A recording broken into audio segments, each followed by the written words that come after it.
जब पत्रकारिता कर रहे लोगों पर आरोप लगने लगे तो समझना चाहिए कि अब भरोसा बनाए रखना बेहद मुश्किल हो गया है।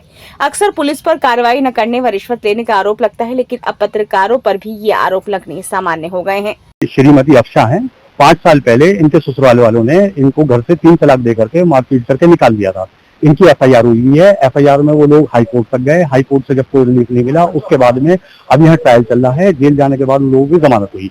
उसके बाद इनका छोटा बच्चा था, इनके मेंटेनेंस के जो केस डाले गए उसमें करीब 2.5 लाख रुपए उनके ऊपर रिकवरी चल रही है। वो आज तक कोई पेमेंट उन्होंने अदा नहीं करी है। अब उन्होंने इनके ऊपर दबाव बनाने के लिए इनके और इनके घर वालों के खिलाफ झूठे प्रार्थना पत्र देने शुरू कर दिए हैं कि ये लोग जो है इनके भाई उनसे इनकी सास से यानी कि रंगदारी मांग रहे हैं। तो उस संबंध में जो है एएसपी ब्रह्मपुरी साहब जो है वो जांच कर रहे हैं। तो हमने सारे पेपर्स आज अपने लगा करके जो हमारी एफआईआर है, जो 2.5 लाख की रिकवरी चल रही है, जब हमारे 2.5 लाख रुपए रिकवरी के जो कोर्ट का ऑर्डर है उसको तो वो पेमेंट कर नहीं रहे और ऊपर से ये लोग उनसे रंगदारी मांगेंगे।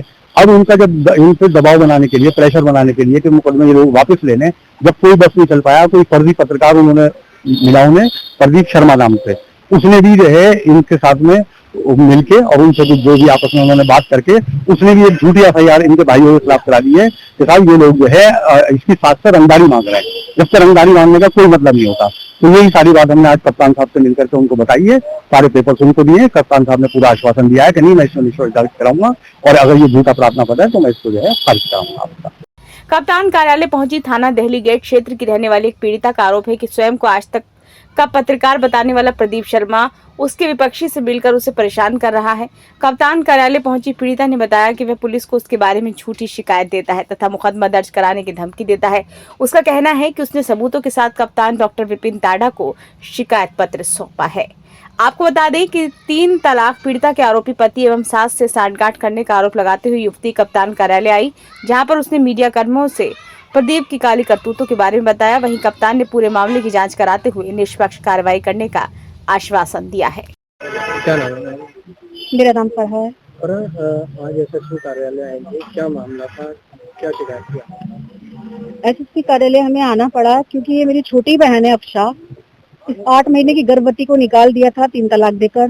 उसके साथ मारपीट हुई, बच्चा भी मायके में ही पैदा हुआ और उसके बाद अब तक इतना परेशान किया रखा है कि उनके वारंट भी हो चुके हैं, कोर्ट में केस चल रहा है, लेकिन वो तारीखों पे नहीं आता। और अब अपनी इसकी सास रिहाना के साथ मिलकर नए नए झूठे फर्जी मुकदमे फंसा रहा है। ये प्रदीप शर्मा नाम का जो पत्रकार है, फर्जी पत्रकार, ये साथ में मिलकर उल्टे सीधे केस लगाने की धमकी देता है और खुद इतने सारे उसके ऊपर ब्लेम है, इतनी सारी उसके खिलाफ कंप्लेन है जो हमारे पास सारे एविडेंस के रूप में मौजूद हैं। अच्छा, किस तरह परेशान किया जा रहा है आपको? इस तरह से परेशान किया जा रहा है। ये बच्चे अपना पेट कैसे पाल रही है, अपने छोटे से बच्चे को लेके पाल रही है, किस तरह से आगे बढ़ रही है, उसको, इनकी सास को और इसके हस्बैंड जुनेद को बिल्कुल भी रहम नहीं आ रहा है। कोर्ट में तारीखों पे नहीं आ रहा है और इतना परेशान कर रहा है। प्रदीप शर्मा नाम का जो पत्रकार है, आज तक न्यूज चैनल का नाम लेता है। हमने वहाँ पता किया, आज तक वालों ने बिल्कुल मना कर दिया कि नहीं, यहाँ पर कोई नहीं है, हम इसके लिए ऊपर तक भी जाएंगे, हेड ऑफिस जाएंगे। ये बहुत परेशान कर रहा है और इसके साथ एक कोई और पत्रकार भी है जो इस बच्ची को परेशान कर रहा है और झूठे मुकदमे में फंसाने की धमकी देता है। रंगदारी तक के उसके ऊपर केस दर्ज हैं। जिस तरह से वो चल रहा है, इस तरह से तो पत्रकारिता पे भी विश्वास उठ जाएगा। अच्छा, आखिरी सवाल ये कि क्या इससे कोई पहचान है पुरानी, क्या बात है, क्यों परेशान कर रहा है? सिर्फ जो केस चल रहा है 2019 में इसका, अफशा का, उस केस में वो तारीखों पे जब जुनेद नहीं आ रहा था, लगातार धमकियां इसको मिल रही थी। ये बाहर जाती है जॉब करने, इसको पीछा किया जा रहा था, परेशान किया जा रहा था। उसके बाद ये प्रदीप शर्मा नाम का पता नहीं कहाँ से आया है और उसके साथ एक और अज्ञात पत्रकार है जिसका मैं नाम अभी नहीं जानती हूँ।